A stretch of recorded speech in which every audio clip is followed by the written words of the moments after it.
kung saan niya may masarap, dapat pinupuntahan. Kaya ito tayo, napasugod tayo dito sa Taytay Rizal. Sa nagtitrending na Maladiwata Paris Overload. Bukod doon, meron sa Paris nila, meron beef, chicharon bulaklak.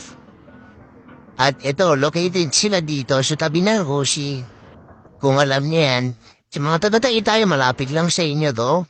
So, sugod na, ayan, the Paris District to. So, ayan, sulit na sulit yung 100 nyo. Kaya ano to hinihantay nyo? Sugod na.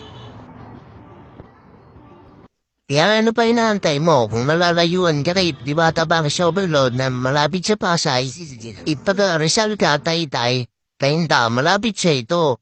Ano pa hinahantay mo? Sugod na.